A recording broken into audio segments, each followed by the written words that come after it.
Bonjour et bienvenue dans cette nouvelle vidéo d'entraînement. Je suis Adrien Dubois, entraîneur de la nouvelle team Inside Golf. J'espère que vous allez bien.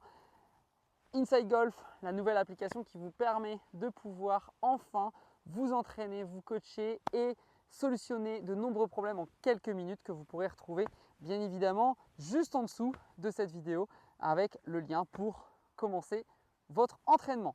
Aujourd'hui, ce que je vous propose, c'est un entraînement spécial dans le bunker. Sortir avec cette nouvelle technique de bunker à tous les coups. Alors, est-ce possible? Oui, mais regardez bien comment. À chaque fois que je vois les joueurs dans les bunkers, je vois souvent la même faute.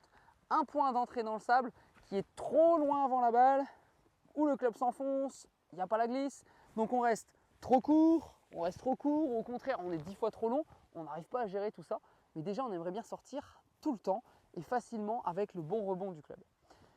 Cette nouvelle technique, en fin de compte, on commence à l'avoir de plus en plus sur le PGA Tour. J'en avais déjà parlé dans d'autres vidéos, mais je vais détailler un tout petit peu ça aujourd'hui. Donc voilà ce que vous allez faire. Vous allez tracer une ligne comme ceci. Et là, dans un premier temps, je vais vous le montrer face à vous. Vous allez, au lieu de mettre les pieds en fait perpendiculaires, vous allez en fin de compte vous décaler comme si vous jouiez en draw. Et à partir de là, on va juste laisser les pieds décalés en draw, mais on va laisser les épaules face à cette ligne perpendiculaire par rapport à la balle. L'objectif, c'est quoi? C'est de venir appuyer sur ce genou et de placer le sternum au-dessus quasiment du genou. Ce qui va me permettre d'avoir le sternum en fait face à ma ligne, donc face à mon point de rebond. Et dans cette position, je vais essayer de m'entraîner à avoir des épaules qui bougent, mais des poignets surtout très relâchés. Et donc, je vais essayer de m'entraîner à propulser le sable. Une fois que vous avez compris ça, vous pouvez le travailler avec un exercice. Une fois que vous avez compris ça, vous pouvez en fait vous positionner exactement avec cette méthode, avec les pieds décalés. Et ce que vous allez faire, c'est que vous ouvrez la pointe de pied gauche complètement vers la cible. Et donc, je vais vraiment faire comme si ma pointe de pied gauche était une flèche et je vais appuyer dessus. Une fois que je vais faire ça, je vais avoir mon sternum qui va être quasiment juste derrière la balle. Et donc là, je suis parfaitement placé pour pouvoir commencer à tourner autour d'un axe fixe.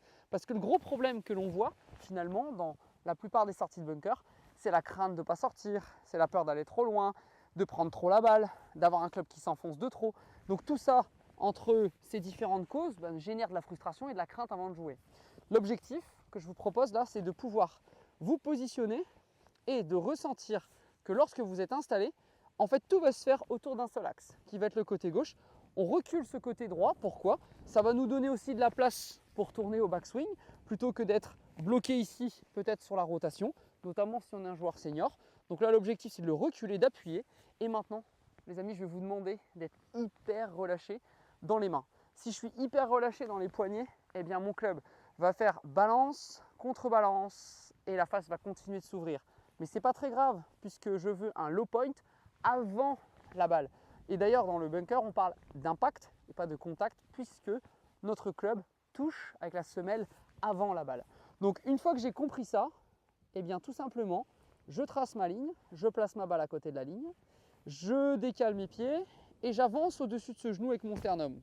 Une fois que je suis là, mon sternum est très légèrement à droite de mon genou, mais je suis plutôt vers ce côté que vers le côté arrière ou droit.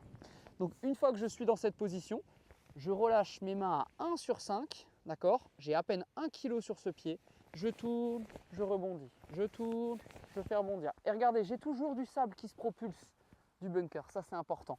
Propulser du sable et je regarde si mon point d'entrée est sur la ligne, après la ligne ou avant la ligne.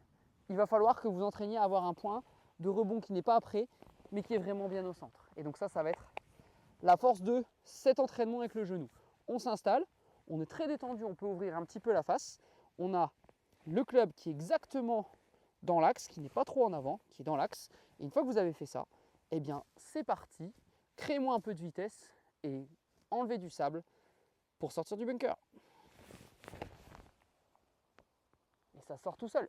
Regardez, je range mon club sur le côté gauche, qui est vraiment une clé. On va en faire une seconde.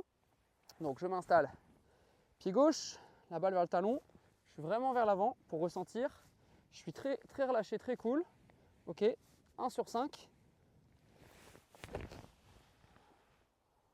Ok, ça sort. Et la dernière, donc bien sûr, ça dépendra de la quantité de sable. Mais avec cette solution, vous voyez que pour l'instant, je sors à chaque fois. Et c'est vraiment facile de sortir. Ouais, ça c'était bien. Un petit peu de... Allez, c'est pas mal. Super. Méthode très efficace. Alors bien sûr, c'est un exercice, mais ce qu'on voit chez les joueurs pros, c'est qu'en fait, on les voit aussi se décaler. Alors à terme, ils ne reculent plus le talon. On les voit laisser les 2 pieds au sol et aller vraiment à gauche. Et ça va à l'inverse de ce qu'on avait évoqué, d'avoir le corps ouvert qui nous permettait de couper la balle, qui marche très très bien aussi, mais qui n'aide pas à avoir ce club qui revient toujours dans la bonne contrebalance à l'impact. Quand on est ouvert à la cible, ce qui est difficile, c'est que le bout du grip ne reste pas trop longtemps vers la cible, sinon on est obligé de tourner, c'est très difficile. Donc là, on veut du release, on veut du relâchement. Par contre, on veut un super point bas. Et super point bas, entraînez-vous avec cet exercice, vous allez voir, c'est juste fabuleux. Solide, détendu, je tourne, je relâche. Découvrez l'application, c'est juste en dessous pour aller plus loin et je vous dis à très vite.